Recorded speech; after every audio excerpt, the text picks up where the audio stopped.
Welcome to episode 58 of Around the Board and episode 3 of season 3 of the Christian Board Gamers podcast, recorded on March 1st, 2025. This is a show where 4 board game enthusiasts discuss board games and board game topics. We begin today's show with everybody's favorite play, shelf, trade. After that, John will make us question our board game knowledge with another Believe It or Not. From there, we'll discuss our topic of teaching games. Then we'll round out the show with the long-forgotten segment, Tabletop Team Up. Now here's your hosts, Daniel the Lion's Den Connors, Joe the Techno-Color Dreamcoat Bragg, Ray of Light in the Darkness Fields, and first and second John Theismann. This is Around the Board! Let's go. Not third John, just first and second. First and second. I like that. Well, we had to draw the line somewhere. Yeah. So, hey guys, so this is a special episode if you haven't put this together yet. This is a combination episode between Around the Board and the Christian Board Gamers podcast. Well done. Good job. Great job. Well Yeah, done. thank Well you. done. Thank you. I was told to put an emphasis on the ers. So before we get into those, though, we wanted to just take a moment and tell each other's viewers kind of about the other person's show or our own show. So Joe, Ray, do one of you guys want to explain what Christian Board Gamers podcast is? I butchered it. I had it and then I just butchered it. No, you Or did I didn't, you say didn't it right? butcher anything. Nah, you're Okay, never mind. you're good. It's a tough one. Let's edit that one out then. No, you're good. It's a tongue twister, right? The Christian Board Gamers podcast. It's a tricky one. That's tough. It is English. Yeah, it is. So Struggle. our podcast, woo-wee, is literally where we try to intersect faith and board games, right? We talk a lot about the games we're playing, the games we love, different things that are going on in the board game space, but we really want to link that to our faith in Christ. And so, we spend a lot of time talking about Jesus and the Bible, Christian living, and all sorts of things like that. We've got episodes about how to navigate theme as a Christian, right? Some different suggestions along the way in that. We've done interviews with Christian designers, and just get into some thematic board gaming elements and how they relate to the faith, right? So again, we've done an episode on like certain game mechanics and how those, maybe emulate your walk in Christ, like worker placement and resource management and all those kind of things, right? And so how those cross over. And so really the podcast is an emphasis on discipleship. We want to help other board gamers that are Christians be able to go and use gaming as a tool to disciple one another as well as reach the lost for Christ. And so that's really our hope within the podcast as we're doing. And we are proud members of the Love Thy Nerd podcast network. It has been so much fun to work with them. Radio Matt over there just does such a stellar job, and it's just been an absolute blast. And again, as was mentioned, we're in season 3 and we're cranking, so we're very pumped. Ray, I don't know if you have anything you want to add to that. No, you pretty much covered it, except for we do have fun. We have a lot of fun. We have a lot of fun. Yeah. We do faith, board games, and fun. Those are our 3 main factors of how we create an episode. And so, I think we hit the mark on most of them, but fun for sure all the time. Fun for sure. Yeah. Amen. Daniel, I don't know if you've watched or listened to their latest episode, but Joe comes on in what he describes as the voice of Hansa to start the show. And I'm not sure how Hansa's going to take this. He might have to comment on it on a future episode, but I'm not sure if he really hit it. If anything, if it's even possible, it's a more feminine sounding Hansa. I don't know if that's even possible. Wow, Andy would be appalled if that was the case. Yes, he would. But you should check it out just for that, if nothing else. I had some fun with it. I think we should hear it right now. Can you give us your best Hansa impersonation, Joe? You put me on the spot, just like that. I did. I was like, hold on, Mother, I'm over here talking about board games. We're running board games over here. That was it. We're talking about this, and we're calling our games and stuff. It's super fun. But when I said who would want to call their board games, I sounded a little bit like Hansa. I love it. Yeah. I'm having flashbacks to some old Monty Python episodes or something. Maybe. The Knights of Knee. Yeah. No, Well, That's awesome. So we'll see what Hans has to say about that later in the show. He likes to appear kind of in the second half. But before we get too much into the game, we'll talk about Around the Board real quick. We have a lot of new viewers ourselves recently, and then of course if you're listening to this through the Christian Board Gamers podcast, so we are 4 friends who just love to play board games together. We do have a united faith as well, so that was kind of all like-minded. While this is not a podcast about our faith, we also don't shy away from it either, but we just wanted to talk about the love that we have for board games, and we wanted to carry the conversation that we have at the table in front of the cameras. So we never profess to be professionals, despite what Ray thinks. We are just enthusiasts. We're just like your friends that know nothing about board games talking about our actual feelings. So don't listen to what we say and go, these guys, they know what they're talking about. No. We just know just as much as your friend Susie over there and your friend John, and they're just saying things the way they feel and what they think, and it's valuable because you don't want to know what a reviewer feels about a game. You want to know what real people feel about a game. A reviewer can give you the technicalities and this and that, but your friend's going to be like, I don't like it because that meeple looks weird. And that's the review you're going to get from us. And that's the kind of show that we have. Wow. Okay. Fair enough. John, do you want to add to that? I think I almost have to. But to be honest, the way I saw it, it was literally just like we would, be playing games until late at night, and then we would sit around and we would, oh well, now we're leaving. An hour and a half later, we're still talking, we're discussing, we're arguing about games and different things about it. It's like, if we could bottle this up, this is fun. People would like this, I think. And yes, in some cases we're right, in some cases we're completely off that people like it. But we came out with a format that would encourage that we try to encourage differences of opinion and things like that. Not to get mean with each other, but just because it's more interesting if everybody doesn't agree. So that's the kind of thing we try to do, is just have an entertaining little show that hopefully people will find fun to watch. Any conversation you have with the two that are not here, Chris and Andy, you get angry at the end of it, and we were like, we need the world to see this. I was gonna say, it does add a lot of dynamics, man. Y'all like full disclosure, I've definitely been a fan of the Around the Board show since I came across it, and I think you guys know a lot more about board games than you think you do. But the conversations are always engaging, and just watching y'all's interactions, priceless stuff. It's so good. So definitely want to encourage people to check your show out. For sure. Awesome. Appreciate that, Joe. Yeah, for sure. Well, before we jump into the show, we do have a couple of announcements, 2 quick ones. One is the FBC Game Con that is happening April 11th and 12th. And big news, Joe up there in Michigan is actually going to be joining us down here in Kansas. Yes, absolutely. You're definitely going to get the reward for the longest road and the longest person traveled. Support it. And Joe loves Catan, so he's going to be excited about that. No. But I'll take the award. But no, we talked about that when I was guest on y'all's show the first time. I'm not a big Catan fan. Yeah. No, that's all right. All right. Well, anyways, the con is April 11th and 12th. It's all day Friday, all day Saturday. It's a free convention where we give away over 200 board games. Some people think of free conventions and they go, "Oh, it can't be good because it's free." No. See, our mission is to get people into the doors so that we can build community with them and relationships with them, and that's the price of admission. You just have to be our friends. That's all we want from you. So come on down and enjoy one of the best convention experiences you will ever have, guaranteed, or your money back. I will happily give you your money back. That's right. Can't beat that. That's right. Yeah, I won't give you your friendship back, though. The friendship is mine. I'm keeping that.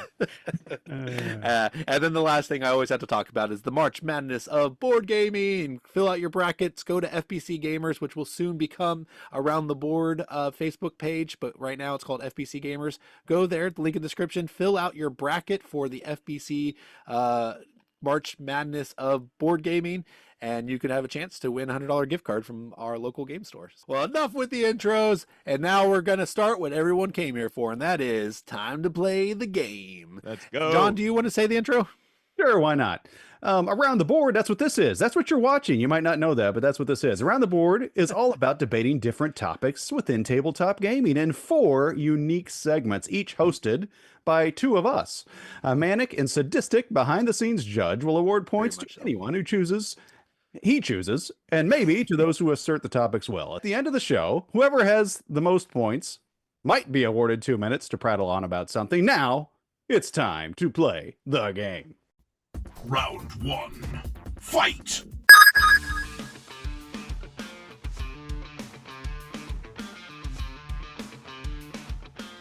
All right. We're gonna do this, guys. Our first segment is the fan favorites, play, shelf, trade. In this segment, we talk about 3 games, and we have to judge these 3 games in the context of those 3 games. And today, because we have the Christian board game podcasters, we're going to talk about 3 Christian games that have been out there in the wild who have gotten pretty wide praise. So first one is going to be Ezra and Nehemiah from Garfield Games. This is a game, a worker placement game in the lines of Paladins of the West Kingdom and Raiders of the North Seas. But this is just another one in those incredible games where you are using worker placement to rebuild the wall that of Jerusalem after the exile from Israel that the Israelites had to go through.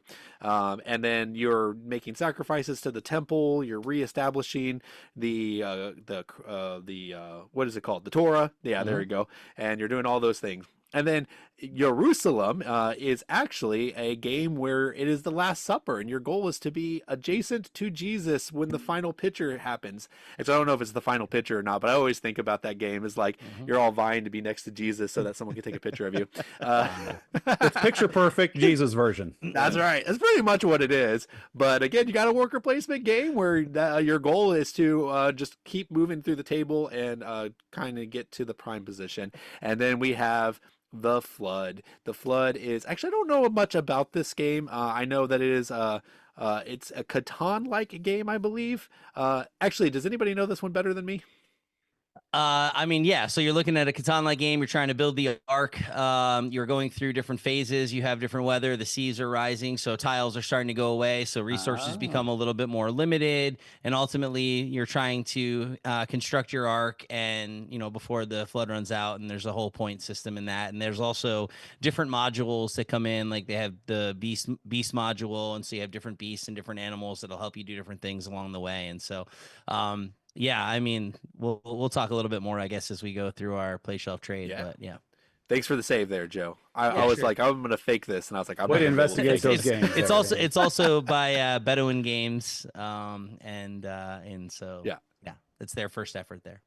Yeah, a beautiful production. I haven't played it myself, but it definitely looks beautiful. But enough of the quick summary. So let's get into what we actually want to do. So I am going to say my shelf is going to be Ezra and Nehemiah. I got to play this game, and it is fantastic. I'm not even a Garfield sycophant like some people are out there. I've enjoyed Raiders of the North Sea like the first time I played it when it first came out. Hadn't played much of his games since then because they just never really spoke to me, but this one spoke to me at a different level, and it was fantastic. Everything you're doing is impactful. It's a meaty, like 3-hour long game, right up my alley. I love this game. My play is a toss-up. Like I really do want to play the Flood, and I want to play Ierusalem, but this time I'm gonna go with Ierusalem just because it's actually on my shelf. I purchased the game when it first came out, and I just haven't played it yet. It's been like a year now, and I still need to get it played. Also, I think the theme is just really unique, and I love that they really thought outside the box with this theme as well.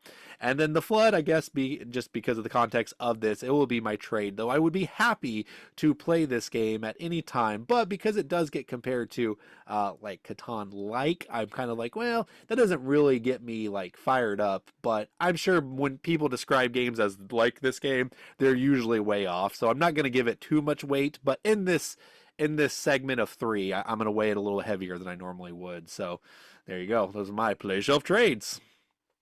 So that is your play shelf trades. And for once we don't match, and I love it when we don't match. Yeah. So there we go. So my play is going to be the Ezra and Nehemiah. So it's the same designer as Raiders of the North Sea. Is that what you said? Yeah. Okay. So I played Raiders of Scythia. I own Raiders of Scythia. It's a great game. I love that game. So yeah. Everything about that game sounds good, except for Daniel thinks I might not like it. So it's not going to be because it's so long. It's going to be my play, and we'll see. It's going to be my play when I have a long time to play a game. So there you go. That's definitely my play. My shelf is on my shelf, and that's Ierusalem. It's gotten several plays since I've had it, and it's not just sitting around the table getting a picture taken. There's a lot more to it, but and it's a little bit light. I don't even know if it's really deck building because it's more like action hand management kind of thing. Because you use the cards, when you use the cards, you lose them, and so you lose all the powered up cards. Like you're tempted to get all these powered up cards, but one of the things that you can do in the game is like listen to all the parables, and the parables are only in your original deck. So if you're powering up with these other cards, those are coming out less often. So you're not going to be able to get all the parables. I figured this out last time I played it. I'm like, why am I not getting parables? What? Oh, because I keep getting these other cards and they're too powerful. I want to use them, but they don't let me hear parables. So interesting choices you have to make in that game. It's really cool. So Jerusalem, still on my shelf, going to stay on my shelf. And yeah, the Flood, no offense to the people that made the Flood, because I understand making a competitive game because Christian games so often are co-op games, but I don't see how you make a Flood game that's not co-op, because I have a hard time getting immersed in the theme that Noah and his 3 brothers were all competing. Oh, your family's going down, buddy. You are going down. There's probably some take that in it too. That'd be great. No, I'm sinking it right out from under you. I hope it's ready. Giraffes, sorry, you don't get them. I'm sorry. Thematically, I'm having a hard time with it. It might be a good game, but just on that alone, I'm breaking out the old saying we had before. I'm trading it like yesterday's Judas. It's going to be gone. Wow.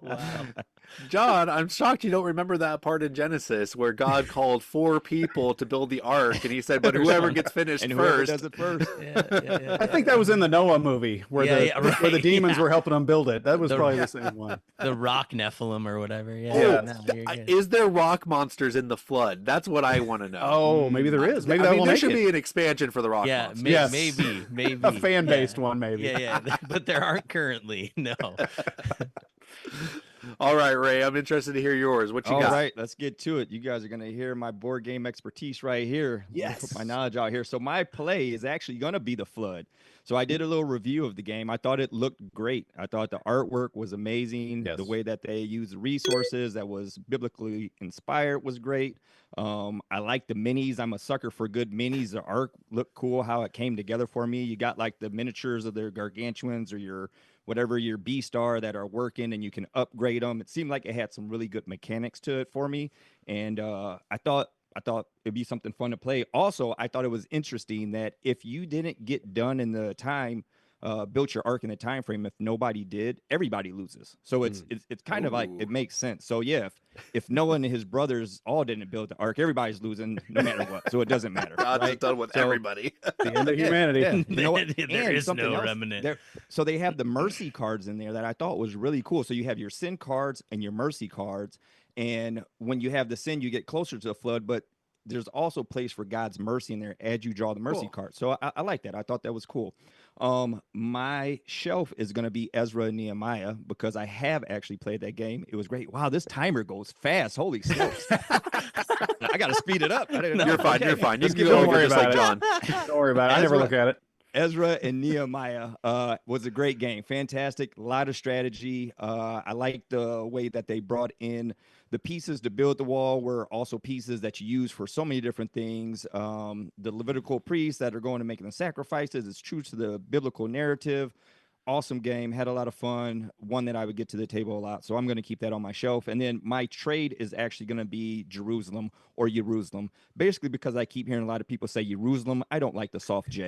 So I'm going to throw it away. That pronunciation kind of bothers me. Plus, I feel like, paying to try to get close to Jesus doesn't really go in line with the biblical narrative. Like Jesus went to the people that were poor. He didn't make people pay for him like a superstar. So there's my trade. I mean, Judas paid a lot for it. Just gotta say. True. But you see what happened to him. Okay? Yeah, That's it didn't go well. To him. That's awesome. You just inspired me. Got to play Jesus Christ Superstar next time I play this. Oh gosh. Oh, wow. Oh man. All right, Joe, what do you got? I just want to lead out with the fact that Ray literally is like, watch, I don't have any board game expertise, and then was like the most detailed description. Yes. Like, super thorough, real good. Right? Yeah. All right, now the timer is moving quick, and I'm wasting mine. All right, so here's the deal.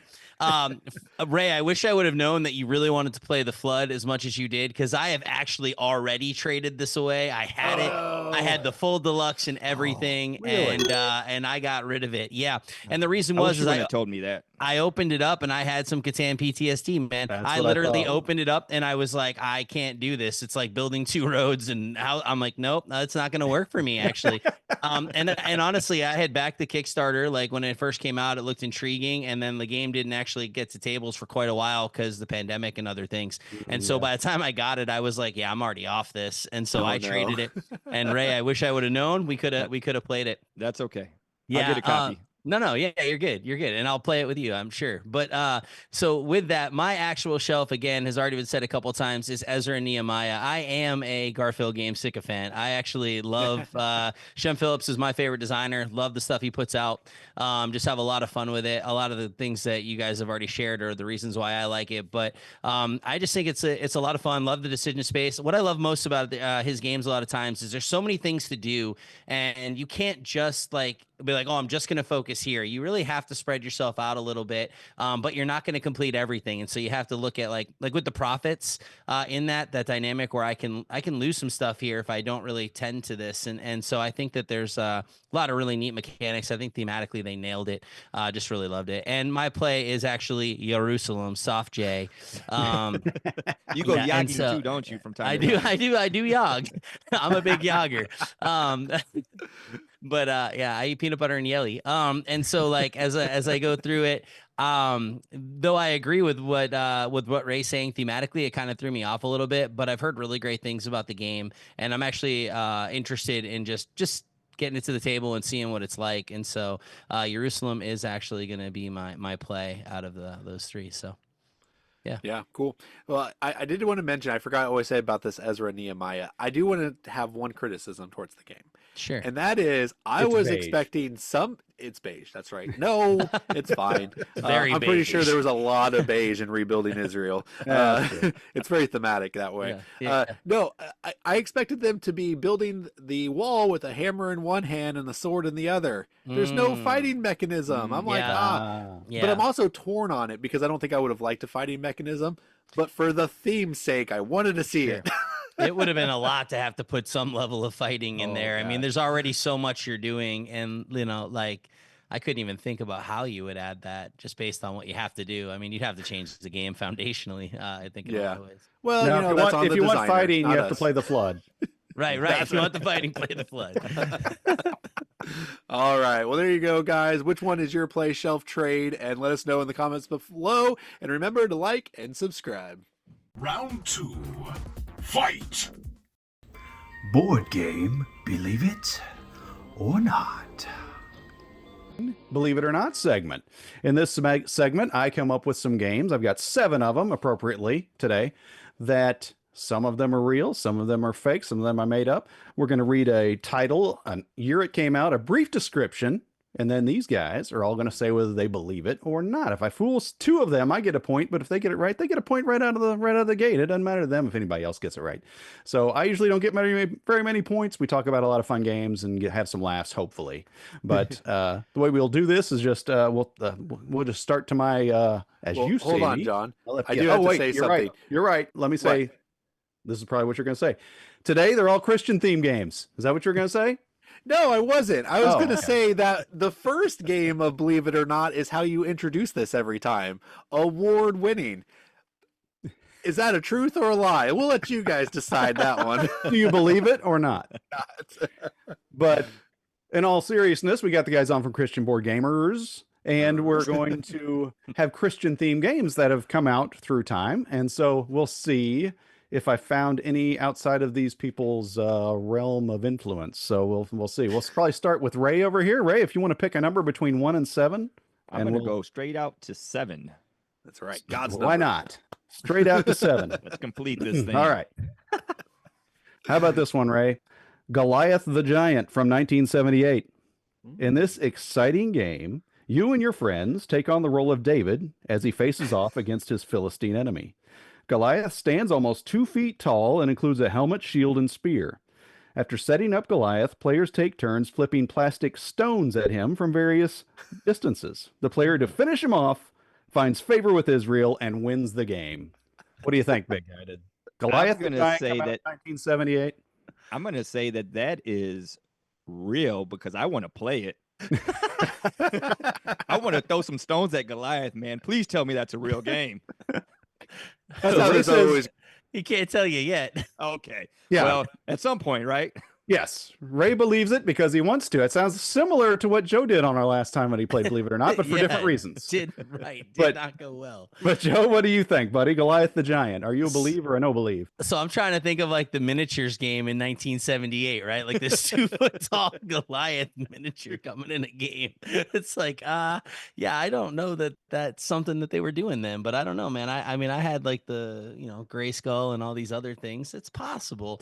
A dexterity game, man, there's a part of me like Ray, like I want to believe that's real, but I am going to say it is fake. It is false. I do not Joe believe is a no believe. So we got I'm a believe and a no believe, and it's all up to Daniel. He's usually Yeah. trying to just do whatever he can to keep me from getting a point. So Daniel, what do you say? Yeah, that's the whole point of this. And I'm going to say that I think you looked at the description of Attack on Titan, that game where there's a giant 3-foot Titan and you actually there is? play by going up and fighting the Titan. And I think you just rethemed it, which is an alluding to the segment that we're going to do here soon, and to just Goliath. So I'm going to say that you're a filthy liar. No, so you're a no believe. Well, you're completely wrong, Daniel. What? I did not base this on that. I was going to say, hold on. However, Goliath the Giant is a game I made up, but you're wrong. I was thinking more of like Angry Birds games where you set something up and you knock it down. I thought that'd be a good idea. Have a big Goliath and you're. If you said that was real, bro, I'd have stopped this show right now and hopped on Amazon and found that, dude, like instantly. Somebody needs to make it now. Yeah, that'd be that's an right. They instant do. buy. They do. My favorite detail of that one, John, though, was that you and your friends played David. Yes. It's like you just play one person. Is that any worse than 4 people playing Noah? Oh no, it's not. It's just fun. We are all David. I got That's you. right. Well, no, I almost just went into a joke. I was like, well, if you ask Stephen Furtick, I mean, we are all David. Never mind that. I don't want to make this a theology podcast. I got you. A little too deep. No narcissistic eating in this. Follow up on their next show to figure out what any of that Yes. Joe, what do you got for me, buddy? 1 through 6 now. Bro, I'm afraid to pick, man. How about number 4? Let's go number 4. Number 4. How about this? Okay, here. Ray might like this. Oh. Jerusalem, not Jerusalem. Jerusalem from 2010. Thank you. Do you have what it takes to join the power politics of the Holy City in the 12th century? Use your resources to control the most important districts and build a castle that towers over your opposition. You will be employing worker placement, bidding, and drafting mechanics to prove yourself the most capable baron and take your rightful place as ruler of Jerusalem. Wow. Thank I Joe. mean, 2010? it sounds like a Jerusalem? 2010 type game to some degree. Man, I'm going to say that I'm going to hesitantly say that I don't believe this, but I think this is a ringer. So I'm probably wrong, but I'm going to say I don't believe that is an actual game. Joe is a hesitant not believe. Daniel, what do you say, buddy? I'm gonna believe it, and I'm also gonna assume that's why they called it Jerusalem. They're like, hey, there's already a game out like that. No. Ours is Jerusalem. Oh, okay. We got it. Gotcha. Daniel using a little Yeah. gamer psychology on us here. Okay. Coming up with a good reason. So we got a believe and a no believe once again with the first 2. And now, Ray, what do you say, buddy? All right. I'm going to ride Daniel's coattails here. I'm going to say that this truly is a game. I like his reasoning in that. And I think that this sounds something very feasible. This sounds like something that would have been made in the 2010s. Okay, well, believe it or not, Jerusalem did come out in 2010. It is a real game. And yeah, you're building these big castles. I guess the end of the game, it's whoever has the biggest castle at the end, and that shows how powerful you are. But yeah, pretty cool. Hold on, who's building castles in like they're just like, hey, let's go build some castles. Like, is that a thing? Where did this come from? I don't know. It came from game designers. I That don't know. feels like a really interesting mechanic for Jerusalem. It makes it sound not real. That's why I picked Yeah, I was it. just saying, you're not building temples, you're building castles. You're Yes. like what? Yeah. Hey, Okay. fun fact. Actually, I probably shouldn't have searched it. I might. Yeah, have quit looking discovered things another up, game. Daniel. Never mind. Continue. Gosh. Now he's going to find all the other games on my list. I know. All right, Daniel, you big jerk. Okay, if it's the one I happen to look at, I'll say next. That doesn't help. Okay. Brief aside. You sound like my mom when we would play Balderdash. If you guys have ever played Balderdash, where you have a word, you turn in, fake things of what it could be, and she's the one reading up. Oh, this is a good one. Like what? Like I didn't say whose it was. Well, now we know it's not the right one. Anyway, just an aside. That's free of charge. Okay. So Daniel, 1 through 5, bud. 1. All right. How about this one? To Bethlehem from 2006. The Christmas game for the entire family. Talk, laugh, and act goofy as you focus on the real meaning of Christmas. Everyone takes turns rolling the die and moving their pawn. Then you must do whatever that space says. It could be anything from moving backwards on the board to performing a physical challenge like jumping jacks. Sometimes you may have to answer questions like, what is your favorite Christmas smell? The ultimate goal is to reach the space with baby Jesus at the end. Very Christmassy game there. The true meaning of Christmas comes shining through into Bethlehem. What do you say? Did that come out in 2006?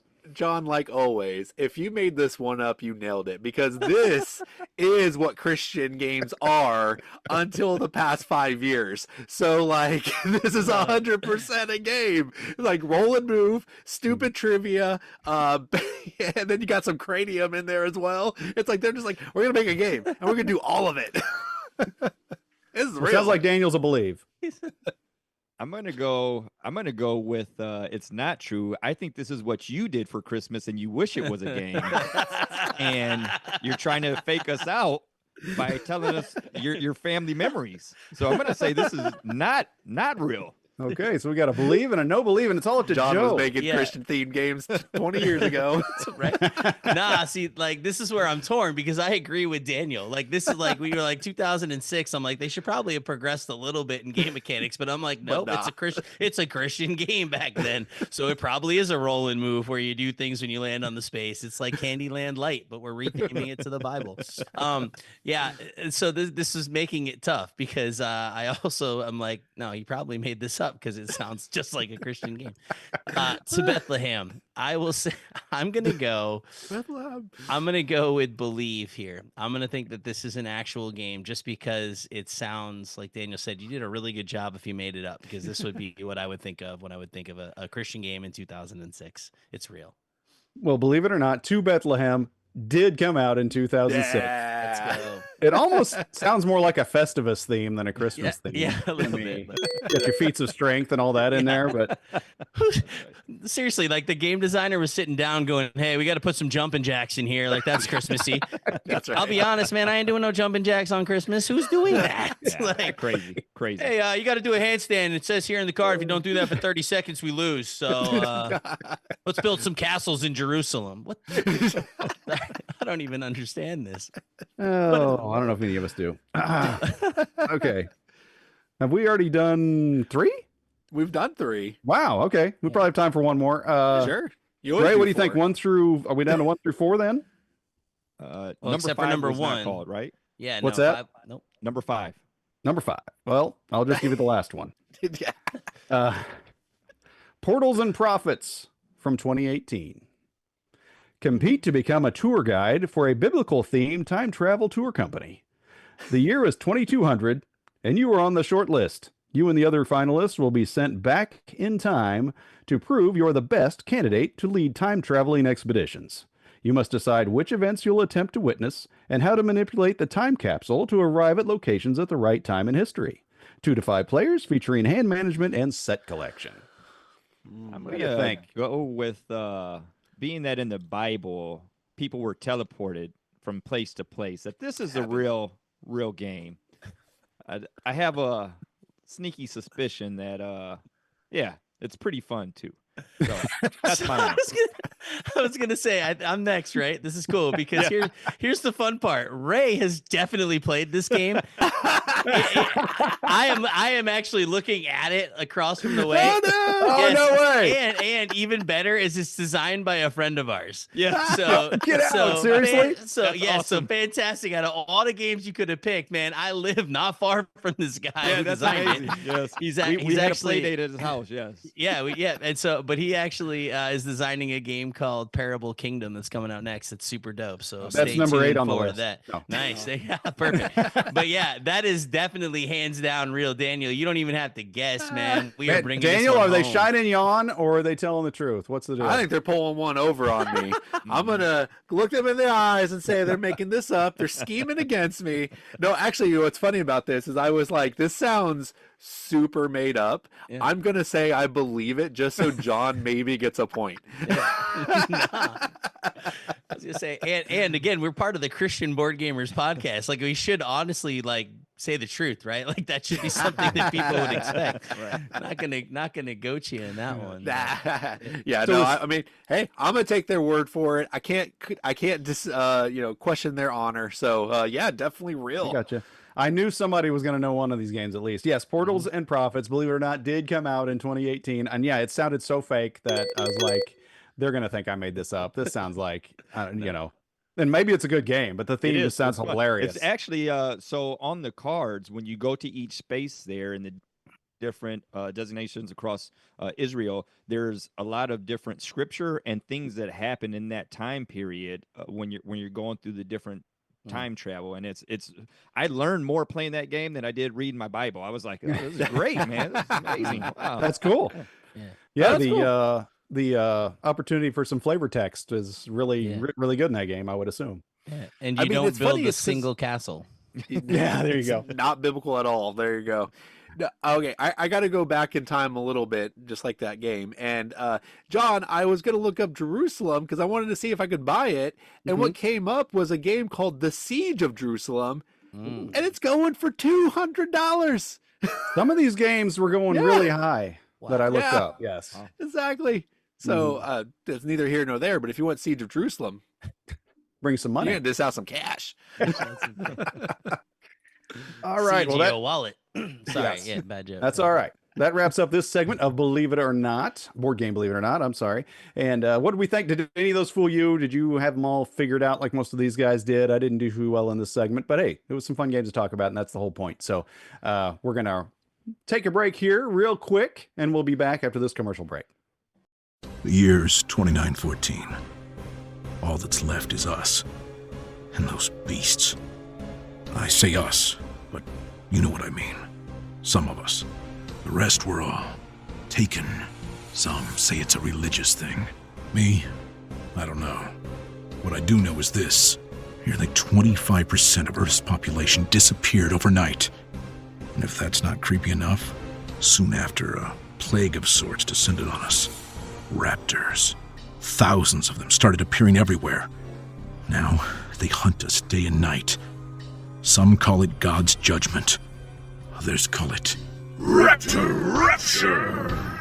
Join your friends in this post-apocalyptic tabletop adventure for 1 to 5 players. Will you survive the night? Will you meet your maker? Will the raptors feast on your flesh? Roll the dice and find out. Raptor Rapture, coming soon to Kickstarter. And we're back. Thank you for joining us here for the second half of the episode. And before we get going, I think we have a little message from Hansa with the response from one of our viewers. Oh, well, hello there, Ray and Joe. I am so happy to meet you, Joe. I heard that you did an impersonation of me, and it was quite flattering. Sounded just like me. I don't know if flattering would be the word. I'll say in Joe's honor, it was similar, not quite the same, but he did pay homage to you for during our episode. What? I don't think you say Amish. Paid Amish, I was not like, Jewish. Oh, Hey, he paid Amish. He paid He the paid the Amish to Amish. you. for 3 Over for here, 3 Ship Shawana with the cartons Amish. of eggs and some raw Sourdough bread. milk. Yes. Oh. Anyway, do you have something for us, Hansa? You're just wasting our time. Well, you know what they say, imitation is the greatest form of flattery, so I'm very flattered. But yes, I do have a great comment. Recently, John and Daniel did their top 50 games of all time, and we have a comment from their 1 to 10 video. This is from My Oh Man 1977. They say, "Dear Around the Board, if I would recommend a game for John based on his top 10, I would go to 4,700 to 4,800 ranking games on Board Game Geek and close my eyes and point to one." So it is a common thing on this show to say we have no idea why John likes the games that he likes, and you need to watch his top 10 video. If you think you watch top 10 videos and be like, "Oh, these are the games everybody has," or "These are games I've heard of," not John. Not on my list. Mind. This man likes some of the bizarre, like, what that next to that. Okay, John, whatever you say. Hey, you go down to 4,500. That's where the hidden gold is in the Board Game Geek library. I just love that someone else picked up on it. It's wonderful. We saw that comment and we shared it everywhere with all of our friends, and everyone was like, "Yeah, sounds about right." Well, it's always good because, John, you always have this caveat of like, maybe you haven't heard of this game. Some people might have, some people haven't. Like, you don't need that caveat. Most people already know they're not going to have any idea what you're talking about. Like, what is he? Nope, no idea. Oh, good point. Good point. Yeah. Hey, it keeps it fresh. You can't know what John's thinking. So tune in to find out. And still not know. Yes. Correct. All right, Meanwhile, let's what's get back Daniel into thinking? it. What? Meanwhile, what's Daniel thinking? I'm thinking we should start round 3. That's what I thought. Round 3. Fight!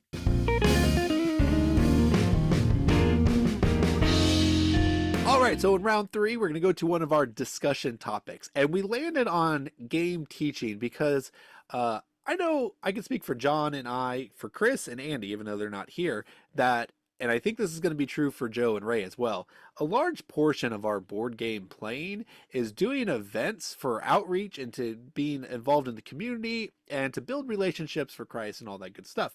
So our takes on teaching games might be a little bit different because we do it with a different mindset. And so we're just going to talk about, like, how do we go about doing it? What are the difficult parts? And when you should just throw in the towel, maybe, and just say, I'm not going to teach this game. So I'll kind of start off the subject here. And I will say that I am so burned out on teaching games, guys. I have been running our local Second Friday game group for about 10 to 15 years now.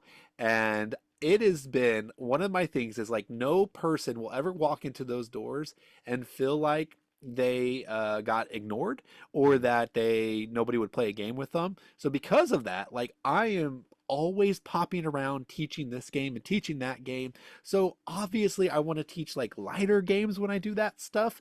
And I am okay with light games, but oh my gosh, I just want to sit down and play like a 5-hour game and ignore everyone that walks into the room. Like I want to be able to just talk through the rule set for 30 minutes uninterrupted and be able to actually enjoy the game with the follow-up. But then that doesn't ever happen either because you're teaching the game because you're the only one teaching.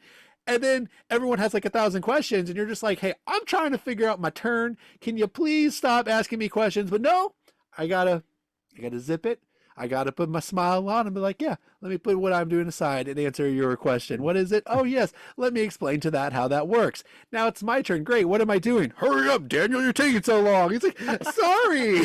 You guys all got to think about what you're doing. I had to teach 5 people what they were doing. It's like I just need to but I love it. I really do. Despite all of that. I wouldn't do it if I didn't love it. I'm just saying I get a little burned out. And I do find some enjoyment in teaching games. I actually really enjoy teaching games when everyone at the table knows how to play games, though, because there's so many things you can kind of skip over, so many things you can kind of just be like, deck build, right? Great. We don't have to talk about that. Let's move on. And those are the times that I really actually enjoy doing it. But man, after like 15 years of running a monthly game night, sometimes I just need a break.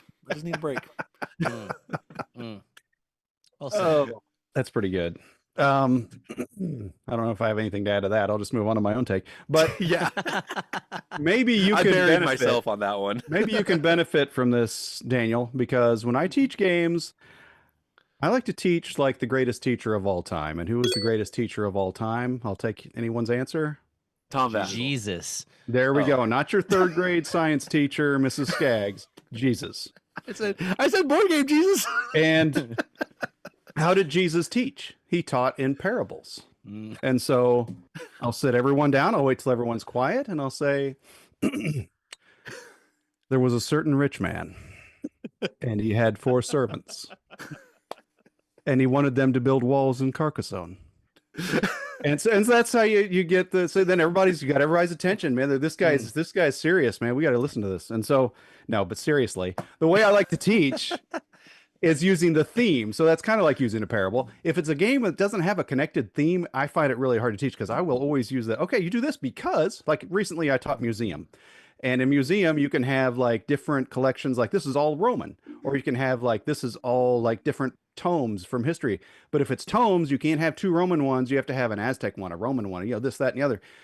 And they're like, well, why is that? I'm like, well, think about it. If you go to an exhibit, you're like, oh, I want to see Roman stuff. Or it's like, I want to see books from different places, not all books from one place, So, so when the theme connects with the mechanics, I really like teaching a game. Let me move on to learning a game because some of y'all need to learn how to learn a game. Amen. Because the part I really hate about teaching a game is when I'm not real familiar with the game. Maybe it's my first time playing it. And then I'll ask everybody else, do you want me to go first so you can see what I do? Or do you guys want to go first so I don't have an advantage? Either way, it always ends badly. Either it's I do something. Oh, well, now I can't do that. Or it's everybody else does something and I do something else. Is that what we were supposed to do? Why didn't you tell us? I'm like, I don't know if that's what you're supposed to do. I've hardly played this game. And the people out there are probably watching, I'm talking about them and I hope they do. But so be better learners, people. That way people like Daniel won't get burnt out. So that's right.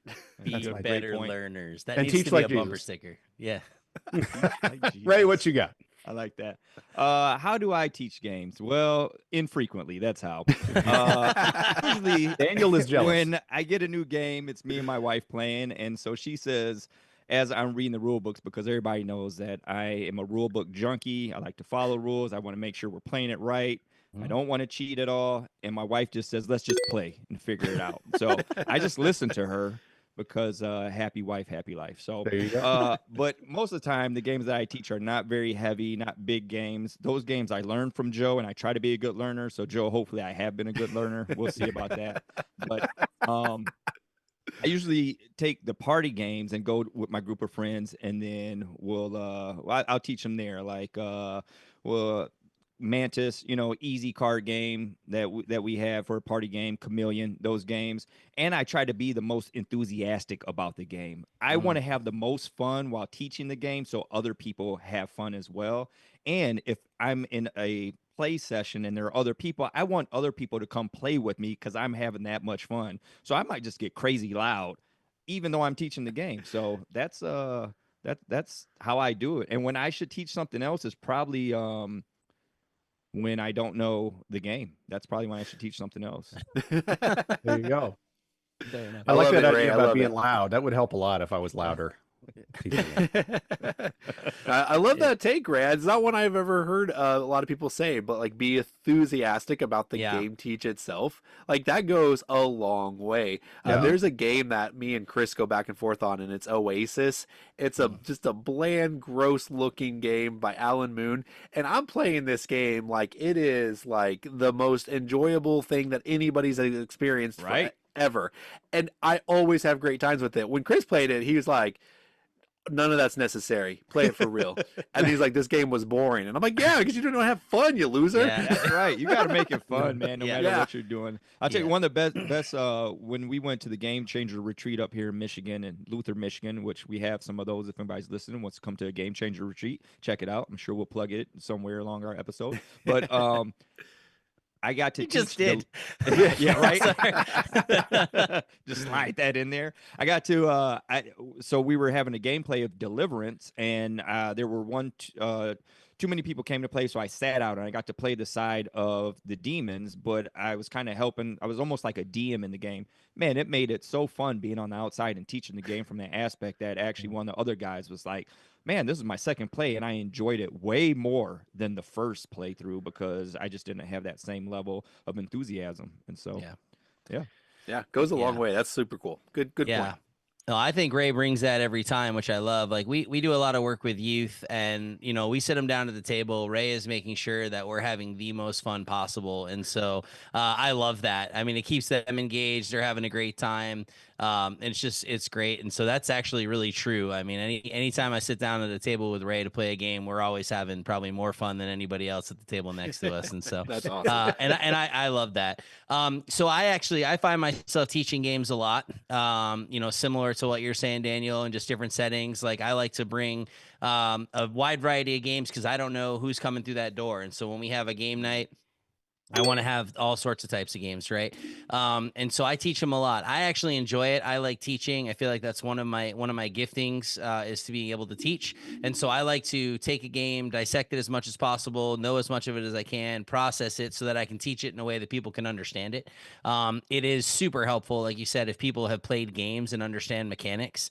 That obviously shaves a lot of time out. But especially when we're working with youth and we're trying to introduce them into some more strategic games, they don't always know the mechanics. And so if I say worker placement, they're like, yeah, that means nothing to me. And so really having to walk them through all those processes and that can be a little tedious at times, but I think people catch it. For me, one of the most satisfactory parts of teaching a game, or satisfying parts, is when you see somebody get it right and the light bulb goes off and they're like, I understand now what I'm doing. And so I love that part. And so I'm always trying to bring people to that place where they finally get it and they feel like they can just do it on their own. But I say that to say sometimes I step in to teach a game that maybe I'm not as familiar with and I muddle my way through those. And I'm like, I'm sorry, this is the worst teach ever. And people are like, no, you saved us so much time. I'm like, I really didn't, but I'm sorry. Like you would have been way better if you just read the rule book and not had me here. And so, I muddle that, but I don't think I've come across something where I'm like, yep, I need to like stop this and we need to put this away and teach another game and do something different. I don't think I've really had too much of that. Most people will stick it out. We'll figure it out. If I'm teaching a game and Ray is present while I'm teaching it, Ray is guaranteed to be in the rule book. So there's nothing I am missing. He's not kidding. He like literally like we play and he's glued to the book and I'm like, Ray, the game's over here. And he's like, no, it's right here. And so I know if I'm teaching a game and Ray is present that we're square, that we're good, that we're not going to miss anything. And so that's obviously very, very helpful. But I actually love teaching games. Just like you said in the beginning, it's a great opportunity to build relationship too, especially people I don't know. And I want to treat that with grace. And I always tell people when we're playing a game the first time, at this table, grace abounds, to a point though. If it's like your fourth turn and you're like, I forgot to collect these resources again. Like, bro, I mean, come on, we should know by now. But come on, Jesus said only 7 times. Yeah, right. Grace has its limits. Yeah. No, it's 70 times 7. Like you have 490 times where you have literally forgot to take these resources. Like, bro, we're done. You're not going back. It's not happening. But yeah, so outside of that, man, grace abounds. I want to learn. I want people to have a great experience at the table. That's my primary goal in that, and glorify Jesus in the process. Teaching games, I love the fact to do it, just like you, Joe. I actually do enjoy it a lot, and I love to do it in the church setting as well. I think it's kind of rewarding, but hey, we all need a break sometimes. And I know there's gonna be some people out there being like, Daniel, I offer to teach all the time, and it's like, I know, but I am in this specific role, and I'm gonna be this person. Even if I'm like, I need a break every now and then, it's fine.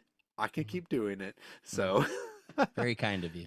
Yeah. But yeah, let us know. What do you guys think about teaching? What do you guys want to, like, do you like teaching games? Are you like the one that's like, I guess I'll have to, or are you like Andy who won't teach a game at all and is like, I'm going to teach a game. And after an hour, someone rips the rule book from him and goes, I'll just learn it. And he's like, okay, thanks. That's awesome. So I love that we can make fun of Andy and Chris even when they're not here. All right. Well, thanks guys, and like and subscribe. Round 4, fight!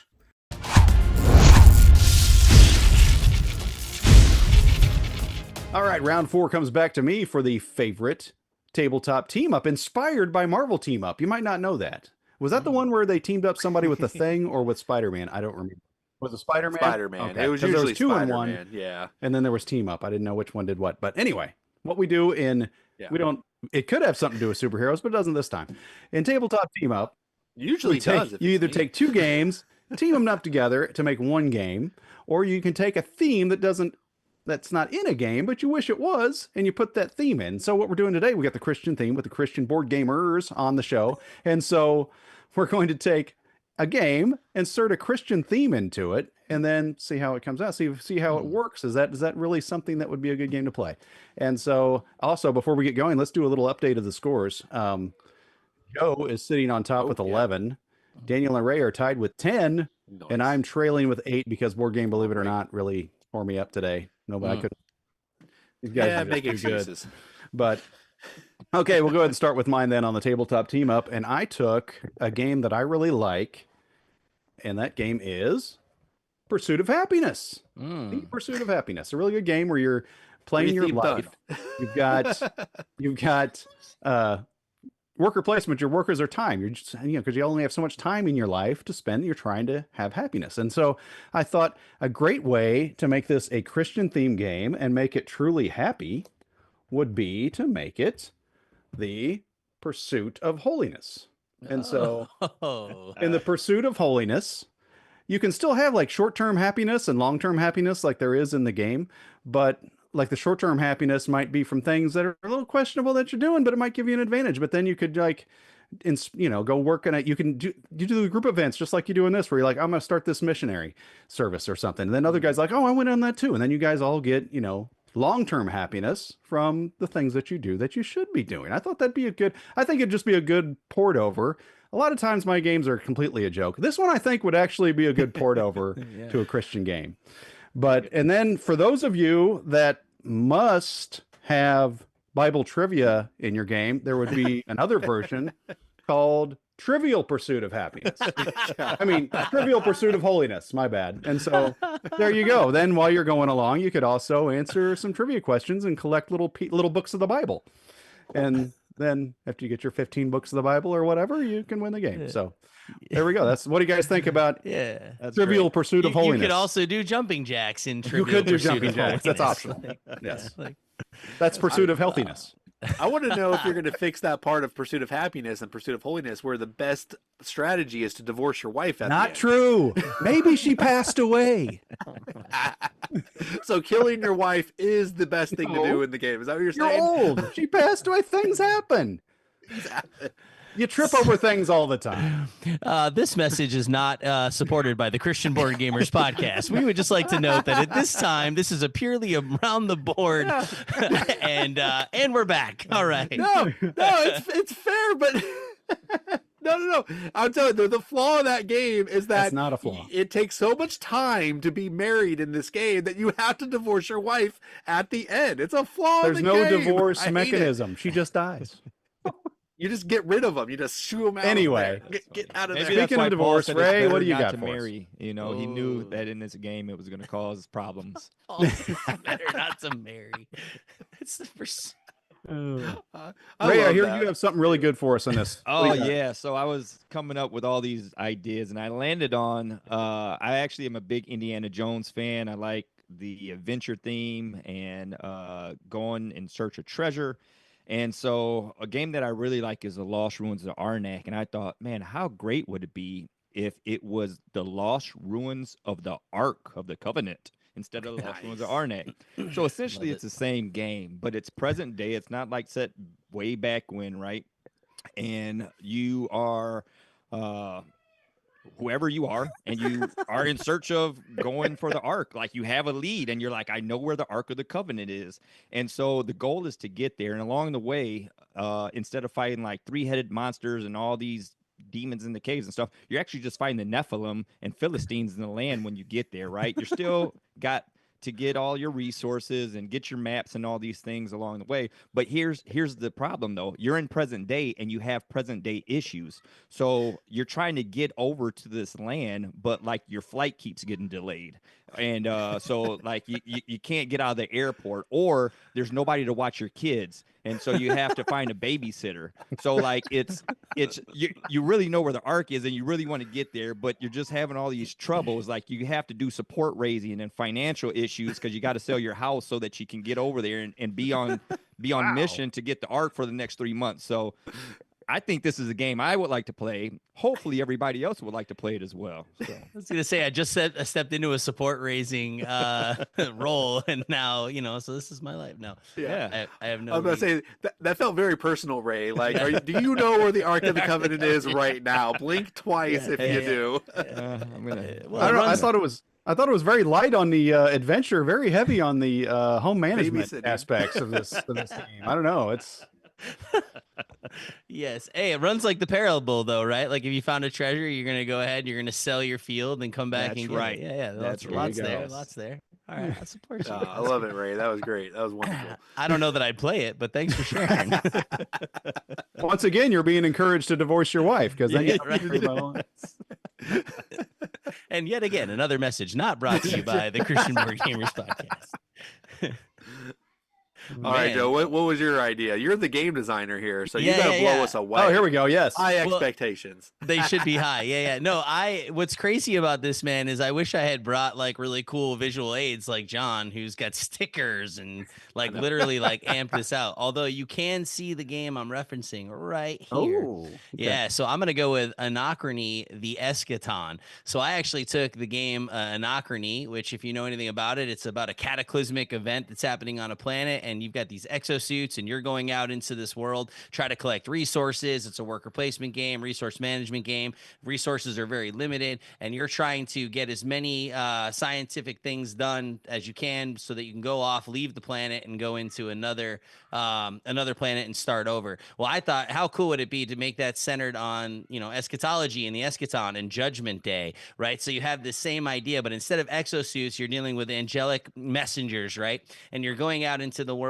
and you're growing in your faith. And so the resources are representing faith and wisdom, and you're actually going out and also trying to win souls for Christ, right? Like the end's coming. And so Anachrony has a time loop kind of mechanism where you can time travel and you can borrow resources from yourself. But instead of time travel, I was like, hey, it'd be super dope if we had some prophetic vision so you can actually see out ahead, and that would actually prepare you. And so you kind of have some blessings that come along with that, right? So you go in and you're using this prophetic vision, you see something, you're like, wow, now I know. And it actually sets you up for more success in that. And the whole point is that there's eventually going to be time that runs out. Like Jesus' consummate return will come. That triggers the end of the game. And for an end game scoring, really, you're that's the only part about this I couldn't quite land on, like how to figure out end game scoring. But I came up with this idea that the final scoring, right? I wrote this down so I didn't mess this up. The final scoring represents how well players prepared their communities and themselves for the return of Christ. Players are not determining eternal destinies, but rather seeing the impact of their faithfulness in light of biblical teaching. How that plays out on a score track or anything like that, zero idea, no clue. But I thought it would be a super fun thing to play. And so that's Anachrony, the Eschaton. Nice. Yeah. Boom. Hammered love it. down. Two reactions real quick. I think I need to learn some Greek and Hebrew to play this game because it sounds pretty deep. It just means, the end, right? Oh, I understand now. Eschatology. Yeah. You're Oh, good, we all you're know. good. Yeah, No, yeah. but, we totally knew that. I definitely did. but I didn't know Anachrony had time travel and all that. in it. Yes, So yes. so is it kind of like in Bill and Ted's where you're just like, Bill, don't Yeah. forget to leave some resources right here. And here Right. they are. Cool, dude. Actually, as a matter of fact, you do play as Bill and Ted. In Nice. Anachrony. Okay, I No, gotta get this. yeah, it's actually, I love the game. It's one of my favorite worker placement games, that I've played. It's super fun. The time travel really is you're just borrowing resources from your future self. But if you don't pay it back, it creates time paradoxes, which mess up your player board. And so you lose points and can't necessarily complete certain things. And so it can be costly to not repay those resources back in the game. And it's a time track that the board kind of flips over in some ways to indicate that, hey, the end is coming. So it's pretty cool. It's a lot of fun. It's a great game. This is now I'm in our 80s show. I think I should have done Bill and Ted's Excellent Anachrony. That would have been pretty good. That would have been Yes. so good. So good. Daniel, what do you got, buddy? All right. Well, it's funny because I was like so focused on not like doubling up with anybody, I kind of forgot like how to be a little humorous with it. That's So all right. Randy forgot to my give us points this whole segment. So no, he's gonna pick the best.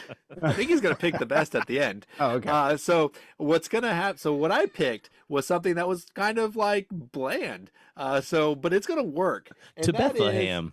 It is Bethlehem, exactly. No, I'm gonna call it. It's essentially a retheming of Coimbra, and I would just call it simply Babylon. And what it would be is you are playing as Daniel, Radshak, Meshach, and Abednego, and your goal is to go up on the education tracks, but through the different cultures. Because if you're familiar with the book of Daniel, the Israelites were captive by Babylon, and they were taken into captivity. And the smartest of the smart, wow, he just got up and left. He just That's got how- up and left in the middle of it. He's like, I am so not into what you're saying, yeah. bro. Deuces. That was Deuces. amazing. Continue.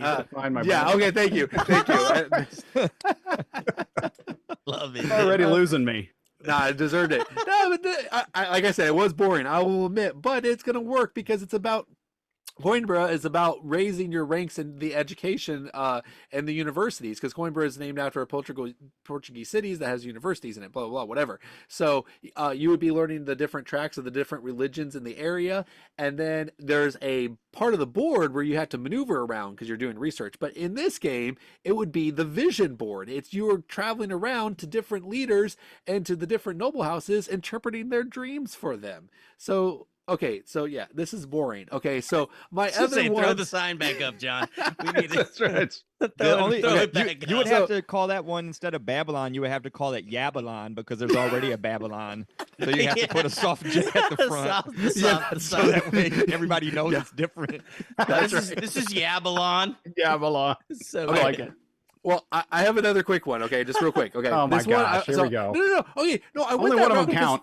No, that's fine. But last time I did Dude, Where's My Car? Dead of Winter, okay, at Crossroad Games. And I was like, I don't want to do another like Secret Trader and deduction game, but I actually thought of another one, but it was too close to my last one. And that is, Yeah. I don't know what to call it yet. You can help me work it out, but it's Battlestar Galactica, but it would be Judges of Israel. And what it is you are all trying to take over the land of the Canaanites, but some of you judges are horrible and you're actually traitors. And you're going around, you're taking land, and then when you make the jumps, it's like the jump through time, and like you've won and you're ready to rest. But then of course a new judge come along and he sucks at his job, so things get bad again. So that's those. What are my else you two. got? Yeah, I was gonna say. Hold on, I thought that was the funny one. Wait, what is that? Yeah, Ray. This is where it's perfect. It's Judges. Like now it's Judges. Very Judges good. of Israel. Yeah, Yes, yeah. perfect. The soft J again. Yeah. Yeah, I didn't go Of get the my deep boring sign space. earlier. As I was like, we got Ray and Joe on. I'm not going to need my boring sign. And then, yeah, sure enough, towards the end, I need my. I But- warned you it was going to be boring, John. I told you ahead of time, so that's on you for I still forgetting wasn't your prepared. sign. So good. We've At got the end of this- our behind the scene judge is going to let us know who wins this thing. And so, third place. So we're going to start with third place. Randy, who gets This the is- third place 1 This is point? my only hope. If it's not me, In third place, Joe. And it was Joe. Joe got Okay. third All right. place. Wow, man, I Man, spent I'm surprised hours he didn't on win at all. this. I spent hours. I mean, I'm literally gonna Gosh. make this game. Nah, it's cool. It's all right. Uh, you guys better be careful because I'm coming up on the rear. all Let's do right, this. Randy, who got second place? Second place, Ray. Ray got second place. Okay. What? Whoa. Daniel's going to get first place? I'm feeling really good Yeah, about this now. I'm gonna tell you what Wow. though, if Daniel gets first place, I'm about to represent table flipping Jesus on this show, man. Like we gonna have a different. I don't know. we I gonna feel have a that way different- about John. John's was fine. It was funny, but I think Ray and Joe brought it. But that's okay. I'm not the judge. The Randy, judge- who got number the- one? I'm sorry, the judge is Randy. Randy, who is the first place winner? First place is John. Yeah, Hey. no, I support this. This is I'm good with this. This is a good ending. I'm Yes. supporting this. I like it. As long as Daniel's third, I'm happy, I guess. I That's feel fine. robbed. My Coimbra idea was great. It would have worked. Wow. It could have happened. Wow, okay. Well, Said no one but you. yeah. Thanks to that last game, I catapulted up clever. into second place here. I'm at Yeah. 11 points. But our winners are Joe and Ray. How about that? They pulled off Hey, the we tie. tied. And so we'll probably give each of them a minute here at the end to say whatever they want. So who wants to go first? I'll start out. Okay. Ray's confident. I'm excited Ray's about doing it. this. Yeah. I don't know what I really have to talk about for 1 minute, but I will say that I think that this was great. This space that you guys are doing for the board games, because I am a sports enthusiast and I do watch around the horn. What you guys are doing is awesome for board games, and I love your show. I love your energy, and I just appreciate you guys partnering with us and bringing us on. This has been a blast. Yeah. And you guys do have a lot of knowledge of board games. You see how many board games I got behind me over here? Yeah, I think you guys, like Joe said, you know a little bit more than you lead on. Okay, so yeah, I'm gonna leave it with that. But this has been awesome. Thank you for this opportunity. No, thanks for coming on, man. Yeah, no, Ray, you were great. I know you were him hawing a little bit, being a little afraid, but you knocked it out of the park, dude. You Yes, you did a definitely. great job. We loved having you on. Now, Joe, on the other hand, just kidding. I was gonna say, Ray, you literally, that was only 20 seconds of talking. So yeah, no, you're good. That's all I had. Yeah, no, actually, this has been great. Have absolutely loved it, and as we've talked even in the back, maybe some future episodes. So I'm excited about what could be out ahead, trying to do this kind of stuff. But this is what it's about for us, right? Like, we want a fellowship with other board gamers, right? Believers and non-believers, right? Where we want to sit down at the table and we want to talk about things. And so this is really a representation of our heart in the podcast, where we want to be able to do these kind of things and think it's fantastic. So love y'all, love what what you're doing. Excited about FBC Con in general, and this will be that time for that plug, Ray, where we are doing these game changer board gaming retreats. And so we've got one coming up in April. It's April 4th through the 6th, and it's at Camp Living Waters in Luther, Michigan. And we get together, we all hang out as a bunch of gamers. We play games throughout the day, and we've got times of praise and worship as well as messages. It's a great time. We're hoping to start more of them throughout the states and maybe overseas, depending on where people want to go. But just a great time of fellowship around the table, and then a fellowship together through praise and worship and messages. It's just awesome. And there's phenomenal food. So if you want to learn more, if you want to learn more about any of these game changing board gamers retreats, you can contact us at christianboardgamers@gmail.com, or hit us up on any of the socials. It's always just at Christian Board Gamers. And if you're not in the Facebook group, in the Christian Board Gamers Facebook group, you should get there. So just look for the Christian Board Gamers Facebook group, and you'll find it there. So that's my time. I'm coming in on it. So All right, Daniel, All right, what else? guys. Anything today? No, we don't got anything else today, so Okay. we're just gonna take it on out of here. So thank you guys all for your wonderful viewers out there. Remember to tap and like those subscribe buttons. Also, join our Facebook group Around the Board, or FBC Gamers, and like and subscribe our YouTube channel. You can send us a mail you can send us email to mail@aroundtheboard.net, or you can reach out to us on X or anything like that. So until comment next on the time, episode. we're gonna see you around the board. I didn't bring anything to show off this time. no, it's good. My much fun. Coimbra idea was great. You guys are haters, and it was Whatever. wonderful. It was beautiful. Everybody was talking about it. It was a wonderful thing. It was a We'll see wonderful you in the thing. comments. It was amazing. Please leave comments if you liked it.